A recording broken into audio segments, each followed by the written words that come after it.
이 말씀은 히브리서 5장 1절로 10절 말씀입니다. 히브리서 5장 1절로 10절 말씀은 신약성경 356쪽에 있습니다. 히브리서 5장 1절에서 10절 말씀을 교독으로 함께 봉독합니다. 대제사장마다 사람 가운데서 택한 자이므로 하나님께 속한 일에 사람을 위하여 예물과 속지 않은 제사를 드리게 하나니,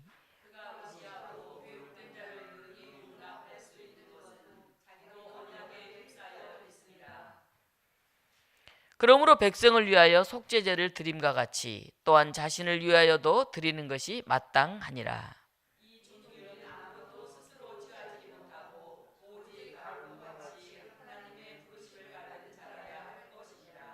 또한 이와 같이 그리스도께서 대제사장 되심도 스스로 영광을 취하심이 아니요 오직 말씀하신 이가 그에게 이르시되 너는 내 아들이니 내가 오늘 너를 낳았다 하셨고,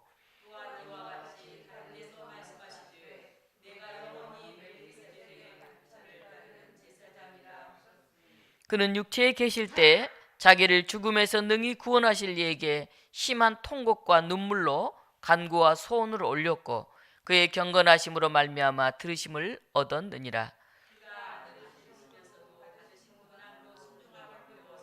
온전하게 되셨은즉 자기에게 순종하는 모든 자에게 영원한 구원의 근원이 되시고,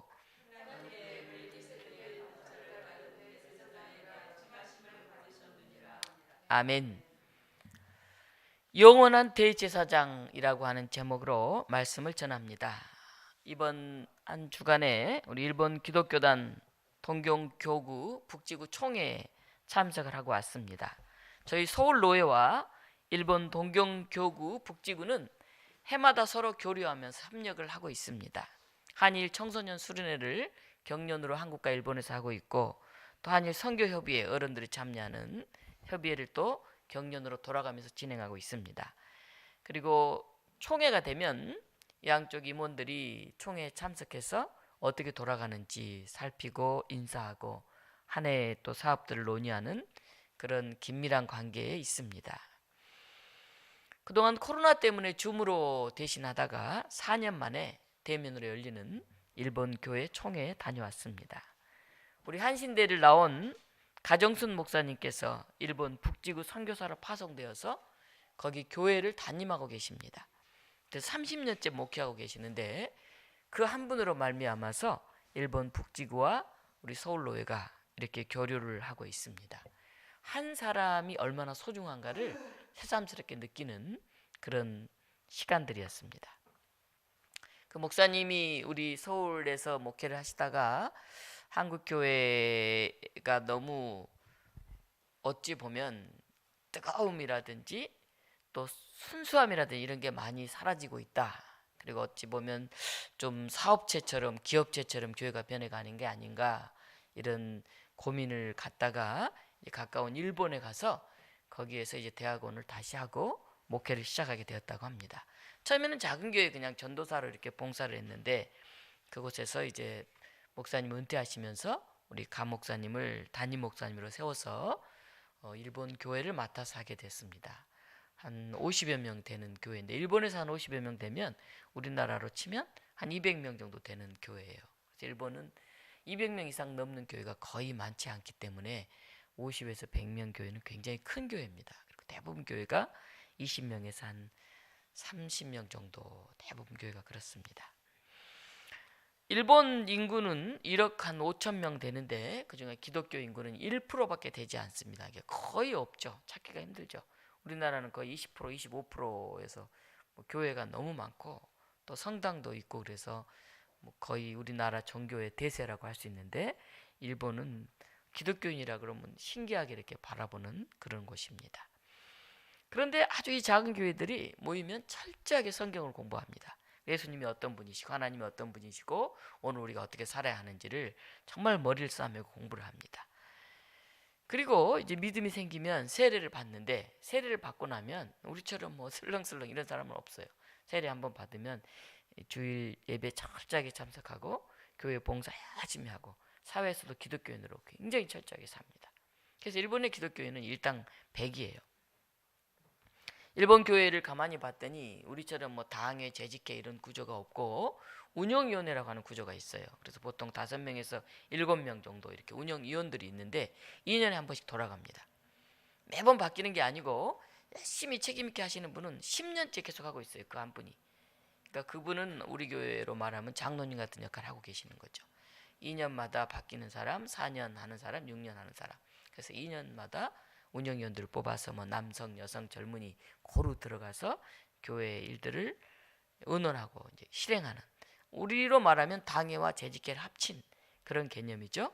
그렇게 봉사하는 모습을 보았습니다. 일본인들을 가만히 보니까 나는 무교다라고 대답하는 사람이 75%나 돼요. 그럼 일본은 종교가 다 없느냐? 아닙니다. 사실 일본인 대부분은 토착 종교이면서 민속 종교인 신도를 믿어요. 신도. 우리 신사라고 얘기 많이 들어보잖아요. 뭐 신사에 참배했다 뭐 이런 얘기를 들은데 그 신도에서 신을 모신 곳이 신사입니다. 근데 도시 곳곳에 신사가 있어요. 그 사람들이 지나가다 쑥 들어가서 뭐 줄 서서 이렇게 기도하고 가고 이렇게 합니다. 그런데 메이지 유신 때 일본 정부는 신도를 종교라기보다는 국가 제사로 규정을 시켰어요. 국가 제사니까 종교보다 더 높은 자리에 그걸 높은 거죠. 그래서 천황을 그 가장 위에 세워가지고 온 국민들이 신도를 기반으로 해서 신사에 가서 이렇게 신앙의 대상으로까지 이렇게 올라갔어요. 그러니까 천황을 섬기잖아요. 그러니까 신도는 무의식적인 자연 종교였는데 점차 선조들을 신으로 여기는 경향이 많아져서 뭐 천황들, 뭐 위대하신 분들, 그분들을 모시는 그런 독특한 일본의 이 종교화 됐죠. 새해가 되면 꼭 신사에 가서 이제 절을 하고 기도를 하고 또 아이를 낳거나 결혼할 때나 이럴 때 신사에 가서 참배를 합니다. 제가 시내를 이렇게 산책하면서 보니까 그 골목 곳곳에 이렇게 절같이 조그맣게 생긴 뭐 그런 곳이 있는데 일종의 신사죠. 거기에 사람들이 쭉 줄 서 있는 것을 보았어요. 거기 가서 참배하기 위해서 줄 서 있죠. 정치인들도 이제 새해가 되면 또 중요한 일이 되면 신사에 가서 참배하곤 하죠. 그런데 일본에 또 특징적인 게 있는데 일본은 다양한 종교를 동시에 받아들입니다. 그래서 어떤 사람은 새해에는 신사에 가서 이렇게 새해 시작하는 참배를 하고 또 오봉이라고 하는 일본의 큰 명절이 있는데 그때는 절에 가서 또 이렇게 참배하고 또 크리스마스 때는 성탄이잖아요. 교회나 성당에 가서 캐롤을 부르기도 하고 그러니까 굉장히 독특한 그런 좀 종교를 아주 편하게 다양하게 받아들이는 그런 모습도 보았습니다. 근데 이런 사회에서 기독교인으로 교회를 나가고 성경을 공부하고 사회에서 실천하며 산다는 것은 정말 쉬운 게 아니죠. 그러니까 우리나라에 비해서 너무 소수고 너무 작기 때문에 우리나라는 기독교인이 굉장히 많은데 예수님을 믿는 게 아니라 미신을 믿는 사람들이 많잖아요. 교회를 마치 절에 오는 것처럼 오는 사람도 있고 뭐 성황당에 뭐 동전 하나 올려놓고 이렇게 비는 것처럼 오는 사람도 있고 무늬만 기독교인인 사람들이 굉장히 많죠. 그래서 일본 기독교와 우리가 많이 비교가 된다 하는 생각을 해보았습니다. 오늘 우리가 히브리서 5장을 읽었는데 오늘 히브리서는 유대계 기독교인들을 위한 서신이에요. 그러니까 다 유대인들은 유대교잖아요. 태어나면서부터 알게 모르게 배어있는 자기들이 믿는 그런 율법이 있죠. 그런데 예수님이 주님이시다라고 믿는 사람들이 이제 기독교인이죠. 초대교회는 오늘 이 히브리서 이 제목 히브리인에게라고 하는 제목을 붙였어요. 이 책에. 그래서 누가 썼는지 정확히 전해지진 않지만 유대계 기독교인들에게 쓰여진 그런 글이다 하는 것을 알 수가 있습니다. 원래는 이제 유대인이었는데 그들이 예수님을 그리스도로 받아들이고 이제 개종을 해서 그리스도를 믿는 그런 사람들이 되었죠. 처음에는 예수님을 믿으면서 이 사람들이 너무 감동하고 감격을 했어요. 야, 예수님은 독특한 분이다. 세상이 다 큰 것, 좋은 것, 화려한 것, 높은 것 이걸 찾는데 어떻게 작은 것, 낮은 것, 연약한 것 그들을 똑같이 이렇게 여기는 함께 높이시는 이런 분이 계실까? 특히 여성들, 노예들, 어린아이들은 정말 해방받는 그런 마음으로 기독교를 받아들이죠. 우리나라도 그랬죠. 우리나라도 종과 주인이 같이 밥상에 앉아 밥을 못 먹잖아요. 지금도 이제 전라도나 저 경상도 가면 이 디귿자 교회가 있어요. 목회자가 여기 있으면 이쪽 이렇게 이쪽 돼서 여기는 남자가 앉고 여기 여자가 앉아요. 들어오는 문도 두 개예요. 이렇게. 그래서 야, 옛날에 이렇게 예배를 드렸구나 하고 놀란 적이 있습니다. 그나마 교회 오면 같이 만날 수 있는 거죠. 비교적 평등하고. 그래서 야, 교회는 참 좋은 곳이다 이렇게 생각들을 하게 되었죠. 근데 예수를 믿음과 동시에 유대 공동체와 딱 단절이 돼요. 너희들이 뭐 예수를 주님이라고 믿는다고? 예수를 메시아라고 믿는다고? 너희는 우리 유대교하고 좀 달라. 별종이야. 이제 쉽게 말하면 이단 취급을 한 거죠. 그래서 이제 밀어내고 유대 공동체에 잘 끼워주지를 않아요. 그래서 사회적으로 소외되고 그러다 보니까 뭐 직장을 잡거나 이런 자리를 잡거나 이게 잘 안 되니까 경제적으로도 좀 궁핍하게 되고 엎친 데 덮친 거로 로마까지도 예수 믿는 사람들은 너무 철저해 가지고 로마 황제보다도 예수님을 어떻게 주님으로 모시냐. 로마 황제가 주님이지. 그래서 이제 경제적인 데에다 정치적인 박해까지 이어지니까 너무 살기가 힘들어진 거예요. 그래서 이제 기독교인들이 고민을 하게 되죠. 야, 이거 살기가 너무 힘들다. 우리 유대인 공동체에서도 로마로부터도 경제적으로도 사회적으로도 이렇게 우겨싸임을 당하니 다시 유대교로 돌아가고 싶다. 이런 생각들을 하게 됐습니다. 그래서 신앙의 기초마저 막 흔들거리는 그런 상황 속에서 이제 오늘 히브리인들에게라고 하는 편지를 써서 보내는 것입니다. 오늘 5장은 중요한 게 예수님이 대제사장이다. 이렇게 이제 얘기를 하고 있는 거예요. 우리는 뭐 대제사장이 그렇게 뭐가 중요한가 이런 생각을 하잖아요. 그런데 유대 사회에서 대제사장은 굉장히 중요한 역할을 합니다. 특별히 이제 예수님을 두 가지로 강조하는데 하나는 예수님이 하나님의 아들이시다. 예수님이 대제사장이시다. 이 두 가지 핵심을 얘기를 하고 있습니다. 이 대제사장이 하는 일이 뭡니까? 인간을 대신해서 하나님께 제사를 드려요. 제사를 드리면 뭐가 좋은 점이 있습니까? 인간의 죄가 용서함을 받습니다. 속죄라 그러죠. 죄의 용서함을 받아요. 깨끗해져요. 그러면 자유인이 되는 거죠. 그래서 이 대제사장이 굉장히 중요합니다. 대제사장이 어떤 분인가에 따라서 그분이 뭐 흠이 있고 문제가 있으면 자기가 기껏 제사를 드려도 하나님이 제대로 안 받아질 거 아니에요. 그래서 신실하고 성결한 하자가 없는 그런 대제사장을 통해서 깨끗한 제물을 드리고 자신이 깨끗해지는 그런 일들을 하고 있는 것이죠.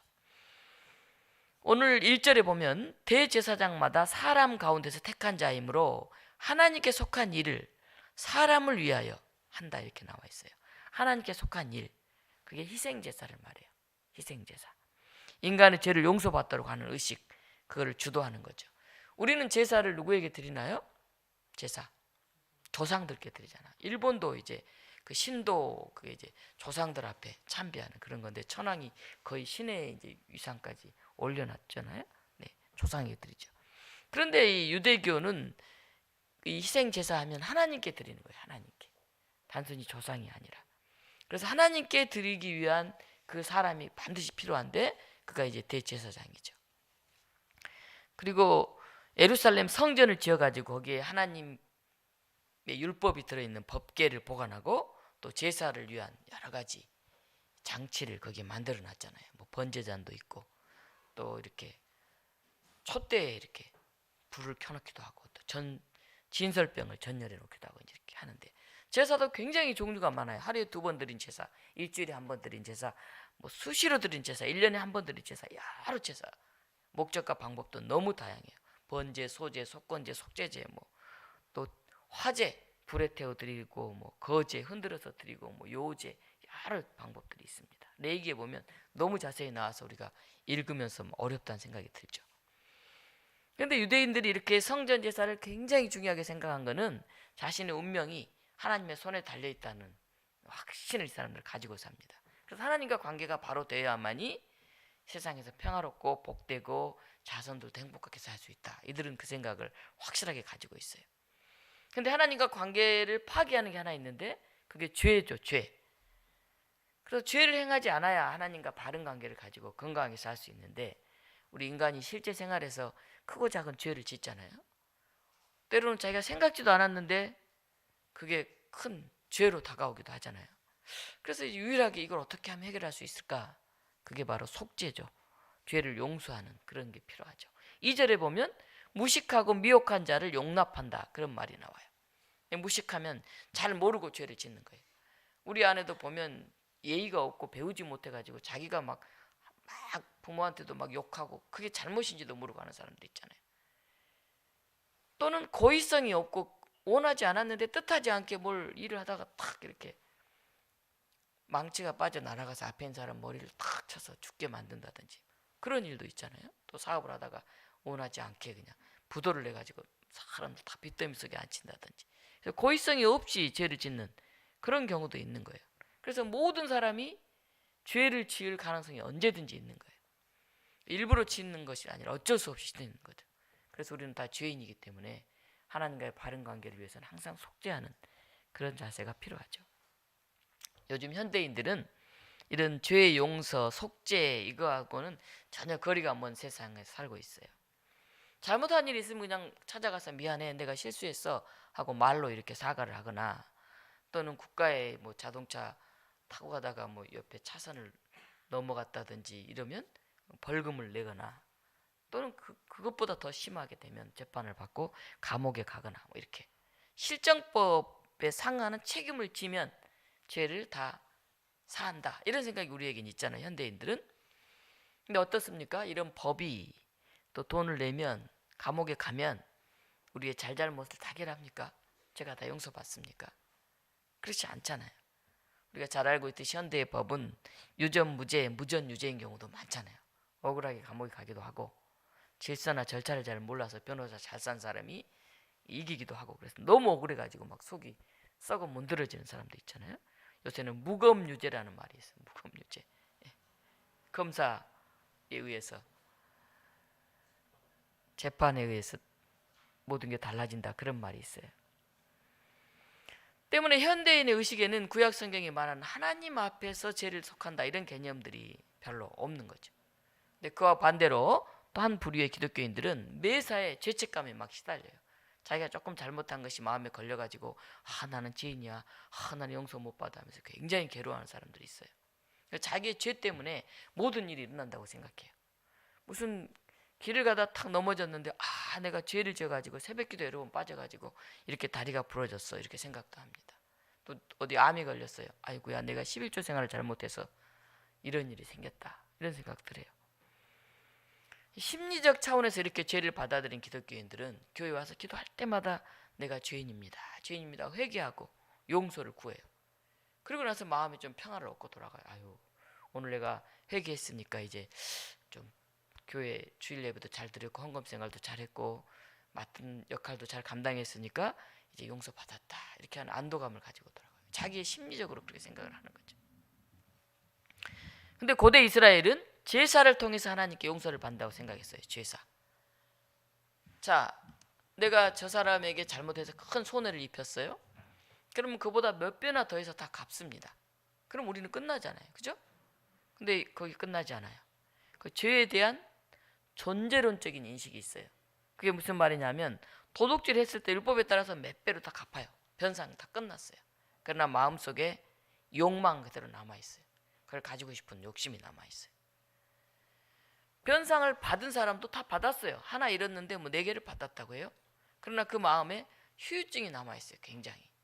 이거 자기 소 죽고 4마리 소 받았는데 이 소가 옛날 자기 소하고 다르잖아요. 그 정들고 눈물로 같이 키워왔던 그건 또 아니잖아요. 그러니까 이 마음에 그게 남아있어요.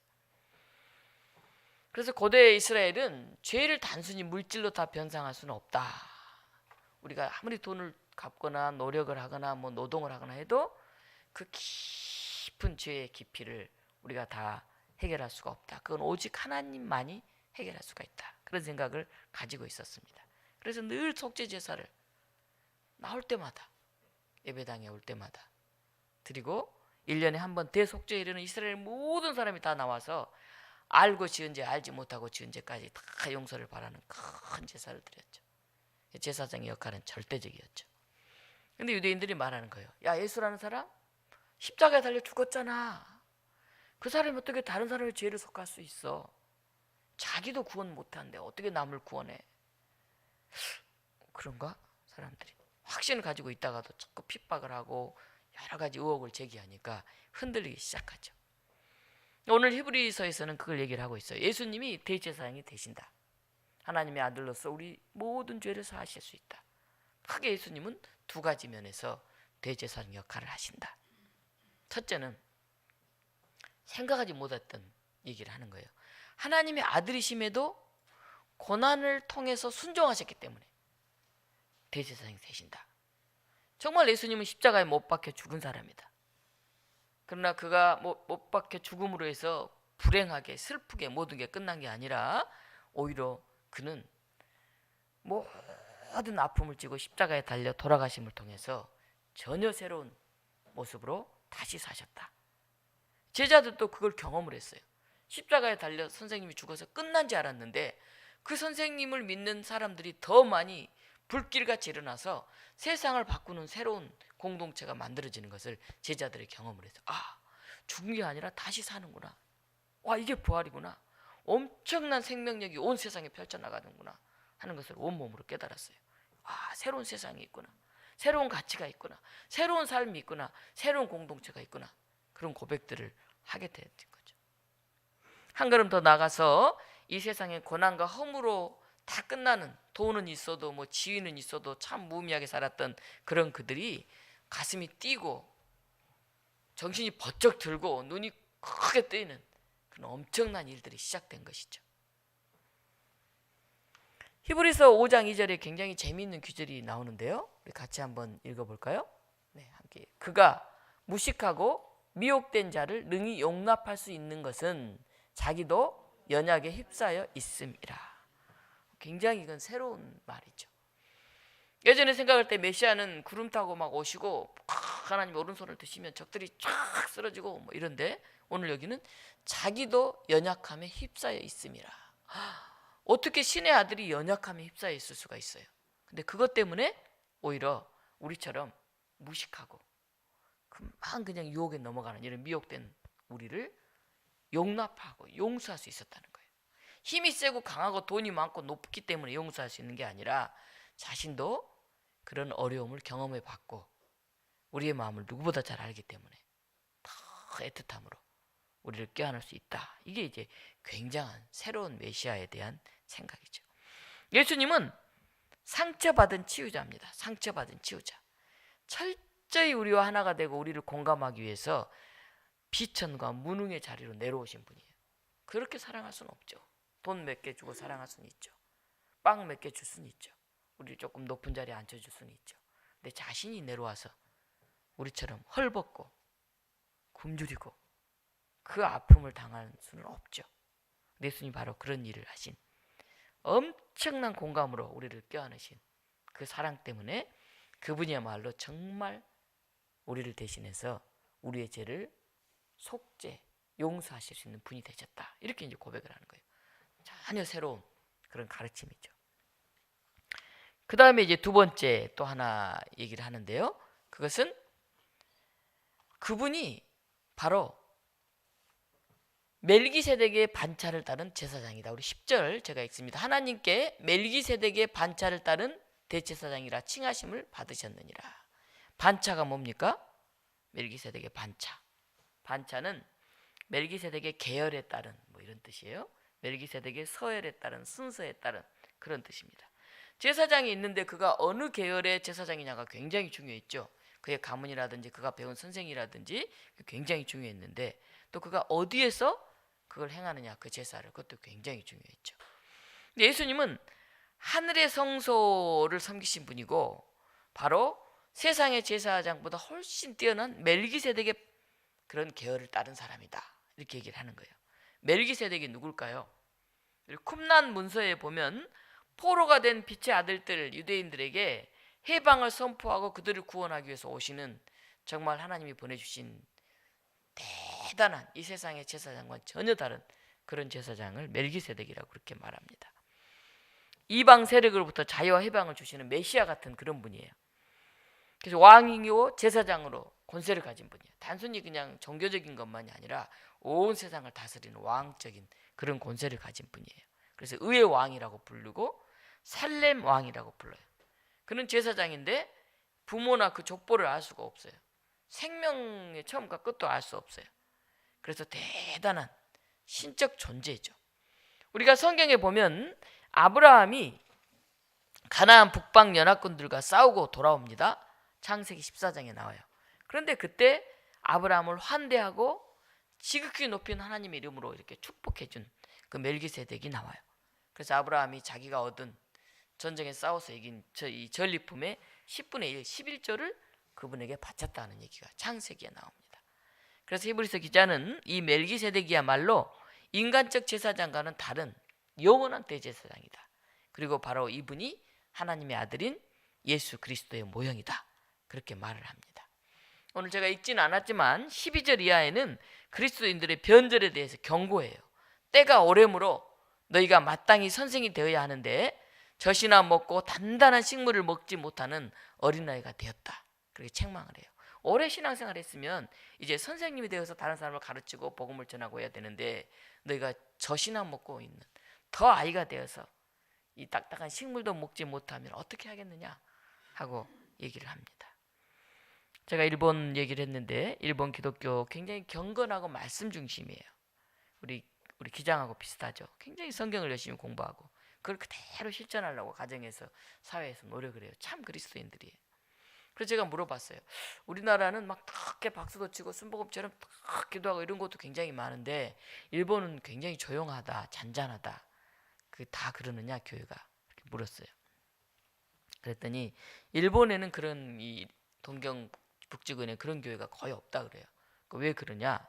그랬더니 한국은 미국 기독교 영향을 받아가지고 이렇게 막 뜨겁게 기도하고 통성기도하고 특히 순복음교회는 그렇죠.